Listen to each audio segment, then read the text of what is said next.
আল্লাহ আমার রব, এই রবি আমার সব, দামে দামে তন মনে তারি অনুভব।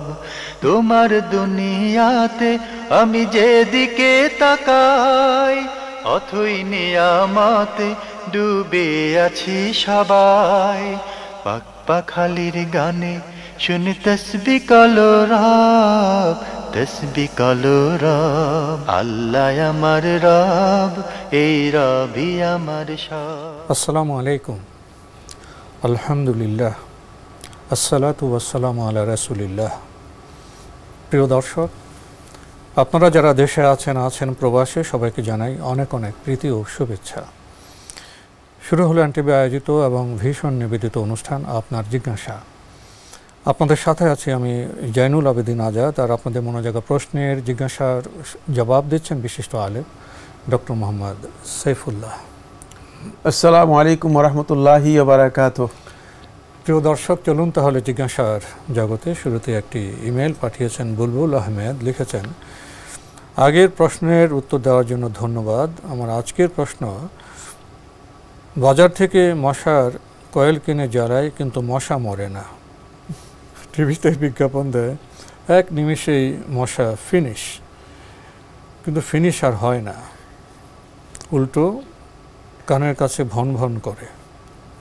এই যে কয়েল কোম্পানি আর টিভি আমাদের সাথে প্রতারণা করছে, এর শাস্তি কী? আর প্রতারণা সম্পর্কে ইসলাম কি বলে? ধন্যবাদ আপনাকে। আপনি যে প্রশ্ন করেছেন যে ইসলামে প্রতারণা হারাম, মান গাশশানা ফালাইসা মিন্না। রাসূলুল্লাহ সাল্লাল্লাহু আলাইহি ওয়াসাল্লাম হাদিসের মধ্যে বলেছেন, যে ব্যক্তি আমাদের সাথে ধোঁকা অথবা প্রতারণার আশ্রয় গ্রহণ করলে সে আমাদের দলভুক্ত হতে পারবে না। ইসলাম কোনোভাবেই মানুষদেরকে প্রতারণা করতে অনুমোদন দেয়নি, বরং প্রতারণা করা, ধোঁকা দেয়া, এগুলো মুনাফিকদের কাজ। ইউখাদিউনা আল্লাহ ওয়াল্লাহু খাদিউহুম। তারা আল্লাহ তাআলাকে প্রতারণা দিচ্ছে, তারা ব্যবসা এমন দেখায়, কিন্তু আসলে তারাই প্রতারিত হচ্ছে। ওমা ইয়াখদাউনা ইল্লা আনফুসাহুম, নিজেদেরকে নিজেরাই প্রতারিত করছে। সুতরাং এটা মুনাফিকদের লক্ষণ, এটা ভয়ঙ্কর অপরাধ, খারাপ কাজ। এই জন্য কোনো ব্যক্তি যদি প্রতারণার মাধ্যমে কোনো কাজ করে থাকেন, তাহলে তিনি বড় ধরনের কবিরা গুনাহ করলেন এবং তার এই ইনকামটুকু হারাম হবে।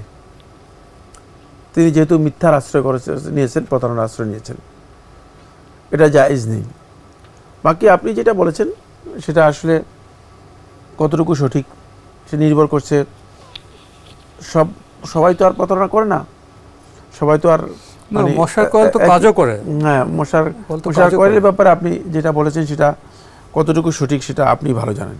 জি, আরেকটি জিনিস, যদি কোনো কোম্পানি, কয়েল কোম্পানি যদি ভুল জিনিস দেয়, তাহলে তো প্রতারণা হলো। অবশ্যই সেটাও তো গবেষণা সাপেক্ষ।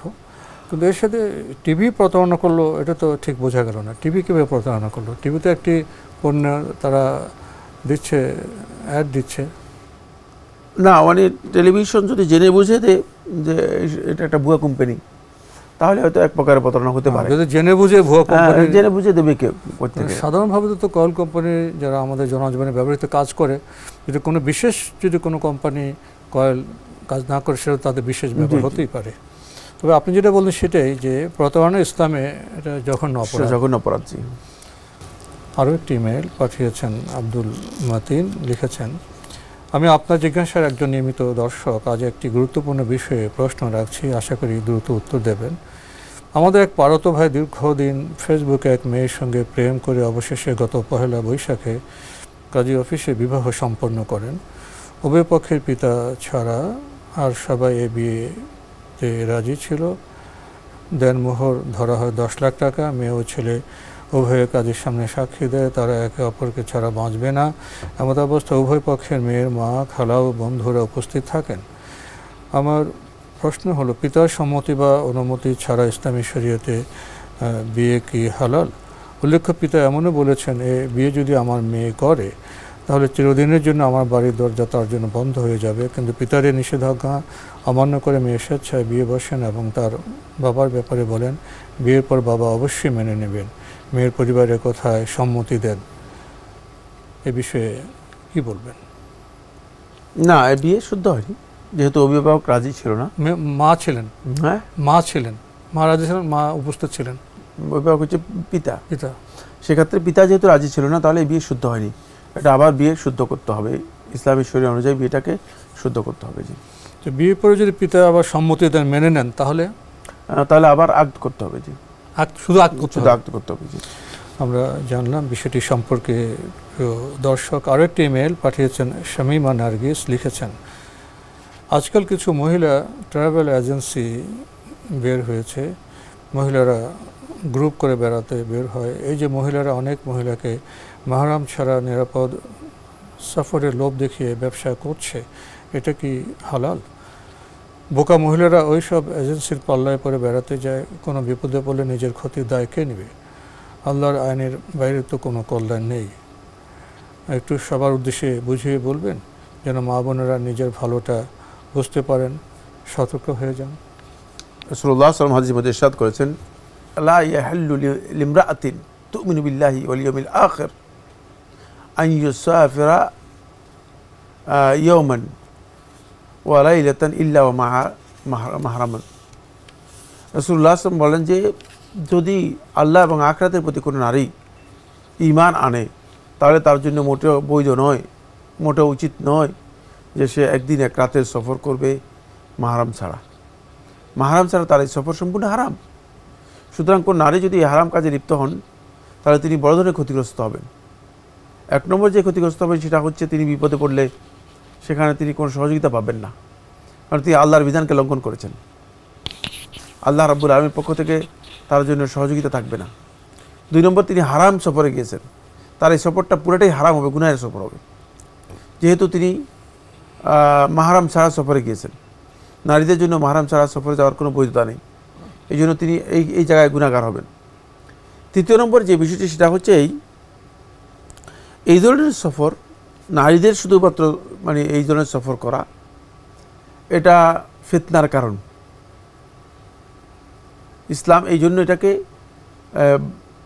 সঠিকভাবে মানে এভাবে দেখেছে, ফিতনা হিসেবে দেখেছে। কারণ এভাবে যদি শুরু হয়ে যায়, তাহলে দেখা যাবে যে নারীরা পরিপূর্ণরূপে তারা আলাদা হয়ে যাবে এবং পুরুষদের কোনো বিষয়ে তোয়াক্কা করবে না। অথচ একজন নারী নিজের সব কিছুর ব্যাপারে তিনি মানে নিজেকে সংরক্ষণ করা, হেফাজত করা, নিজেকে পরিপূর্ণরূপে সকল দিক থেকে মানে নিরাপত্তার মধ্যে বা নিরাপদে রাখা, এটা তার পক্ষে সম্ভব নয়। এটা প্রমাণিত হচ্ছে বর্তমান সমাজ ব্যবস্থা এবং রাষ্ট্র ব্যবস্থা থেকে। আমরা দেখেছি যে সমস্ত নারীরা কাজ করতেছেন, তাদের মধ্যে স্ট্যাটিস্টিক্স এভাবে এসেছে, পরিসংখ্যান এভাবে এসেছে যে তাদের মধ্যে শতকরা 92% নারী মানে যৌন, এটাকে বলা হয় মানে যৌন হয়রানির শিকার হয়েছে। তো বোঝা গেছে যে নারী বের হওয়ার পরে ঘর থেকে সে আসলে নিজেকে নিরাপদ করতে পারেনি, নিজের নিরাপত্তা নিজে নিশ্চিত করতে পারেনি এবং যৌন হয়রানি থেকে নিজেকে রক্ষা করতে পারেনি। এটা শুধু যৌন হয়রানি হয়েছে তা নয়, তার মধ্যে শতকরা মানে 17 থেকে 18% উল্লেখ করা হয়েছে এরা মানে শারীরিক নির্যাতনের শিকার হয়েছে এবং অনেকে আহত নিহত হয়েছে। তাহলে এখান থেকে বোঝা যাচ্ছে যে মানে এইভাবে বের হওয়াটা, এটা ইসলামী শরীয়ত যে নিষেধ করেছে, ইসলাম যে বারণ করেছে, নিষেধ করেছে, এর কারণ হচ্ছে এটাই যে একজন নারী সকল দিক থেকে আসলে নিজের নিরাপত্তা নিজে নিশ্চিত করতে পারে না এবং নিজেকে সংরক্ষণ করতে পারে না। আর নারীর অন্যান্য আবেগী দিকগুলো থাকার কারণে নারী নিজের ব্যাপারেও সিদ্ধান্ত নেওয়াটা নারীর জন্য সহজ নয়, ভুল সিদ্ধান্ত নেয়।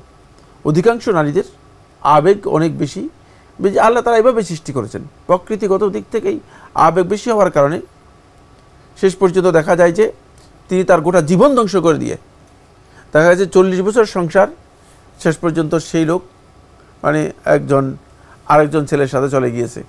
হয়তো 4-5 দিন পরে শেষ পর্যন্ত সে নিজেই পারিবারিকভাবে বিধ্বস্ত, সামাজিকভাবে বিধ্বস্ত, সকল দিক থেকে মানে বঞ্চিত, লাঞ্ছিত, অপমানিত, ক্ষতি আর ক্ষতি ডেকে নিয়ে আসছে।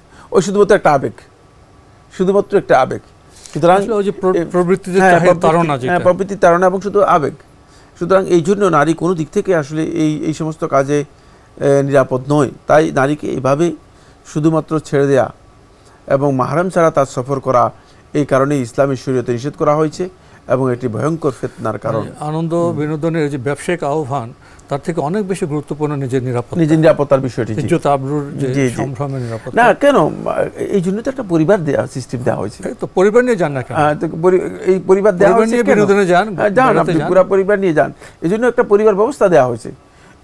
এটা তো মূলত এইটা ইঙ্গিত করে যে পরিবার ব্যবস্থার থেকে আলাদা করা হচ্ছে। অনেকে নারীবাদীরা বলেন পুরুষরা যেতে পারে, আমরা যেতে পারবো না কেন? এটা প্রতিযোগিতা করতে গিয়ে নিজের ক্ষতি করছেন, পরিবার ব্যবস্থা থেকে নিজেকে বিচ্ছিন্ন করে নিচ্ছেন। কেন আপনি আপনার পরিবার ব্যবস্থা থেকে নিজেকে বিচ্ছিন্ন করছেন নিজের ক্ষতি করার জন্য?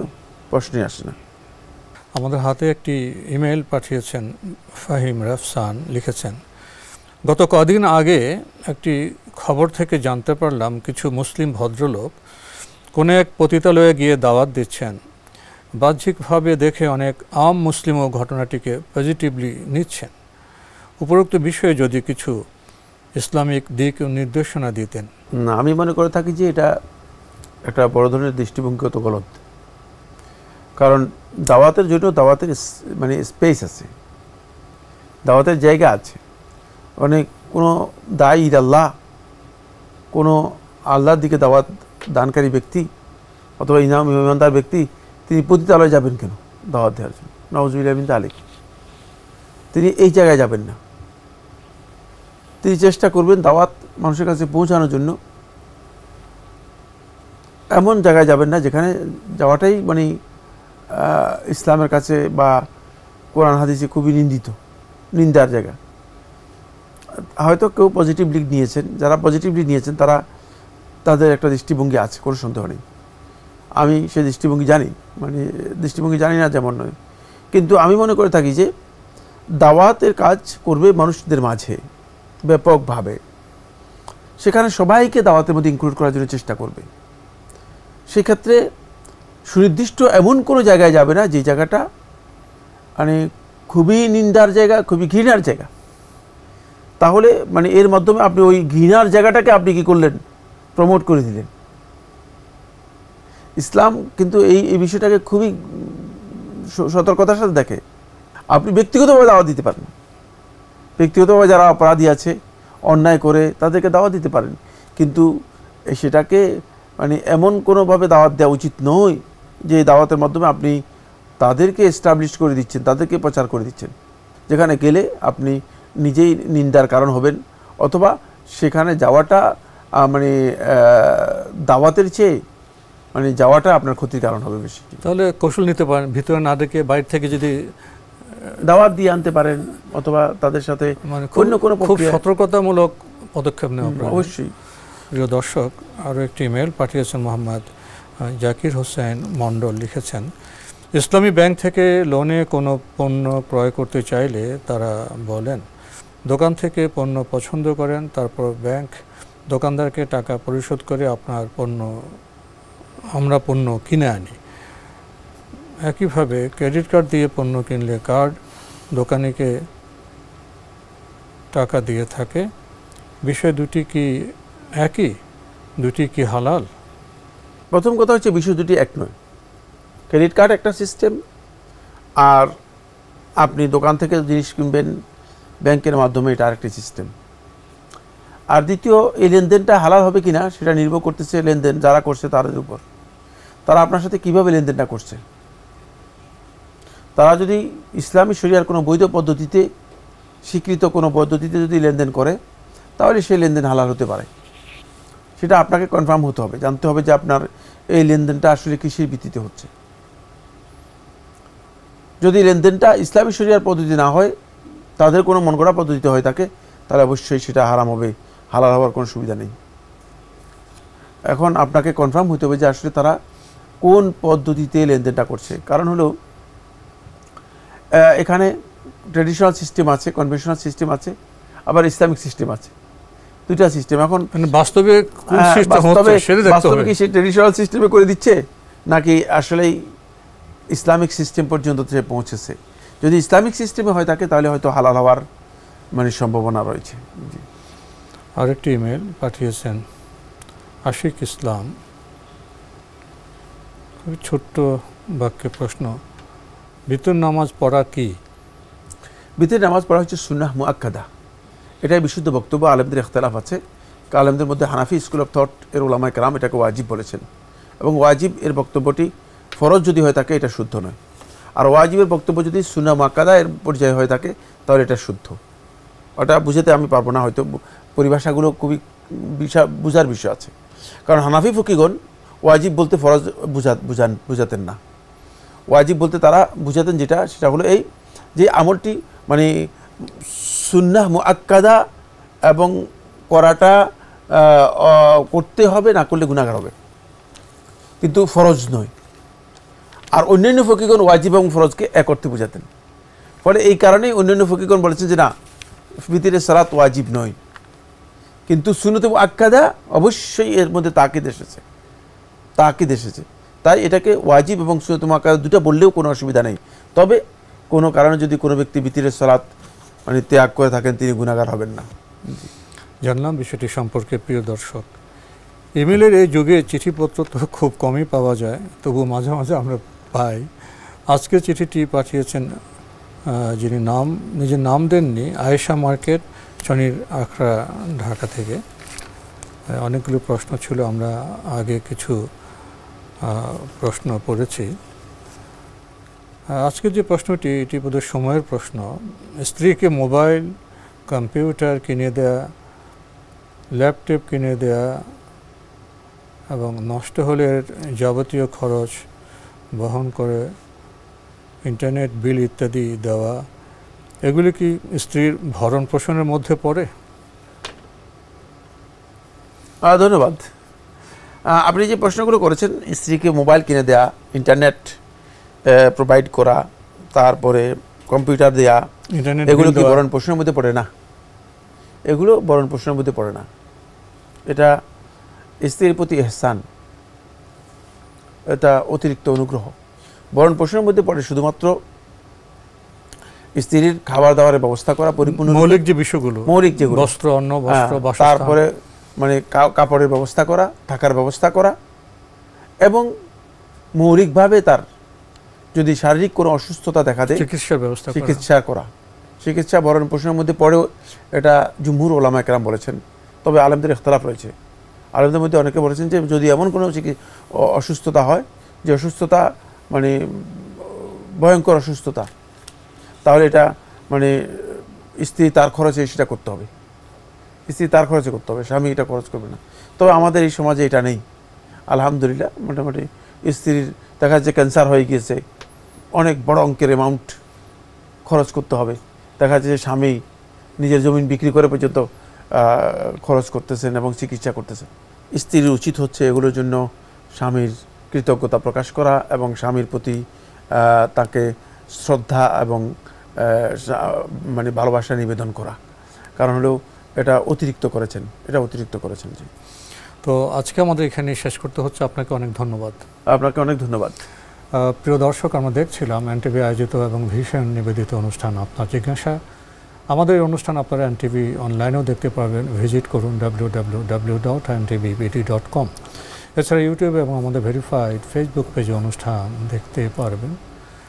শেষে আমরা আজকের এই সময়ের একটি প্রশ্ন পেয়েছি, স্ত্রীকে যে মোবাইল, ল্যাপটপ, ইন্টারনেট বিল এগুলি দেওয়া, এগুলো ঠিক ভরণ পোষণের মধ্যে না পড়লেও এটা ইহসান, অতিরিক্ত বিষয়ের মধ্যে পড়বে, আমরা জানলাম। চিঠি লিখুন, প্রশ্ন পাঠান আমাদের ঠিকানায়। পরিচালক আপনার জিজ্ঞাসা, এনটিভি, বিএসসিসি ভবন, ৭ম তলা, ১০২ কাজী নজরুল ইসলাম অ্যাভিনিউ, কারওয়ান বাজার, ঢাকা ১২১৫। ইমেল অ্যাড্রেস আপনার জিজ্ঞাসা @ntvbd.com। মহান আল্লাহ আমাদের সবাইকে নিরাপদে রাখুন শান্তিতে। আসসালামু আলাইকুম। আল্লাহ আমার রব, এই রবি আমার সব, দামে দামে তুন মনে তারি অনুভব।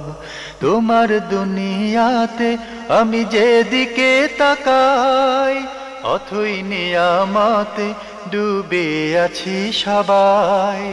পাক পাখালির গানে শুনি তসবিহ কলরব, তসবি কলরব, আল্লাহ আমার রব, এই রবি আমার সব।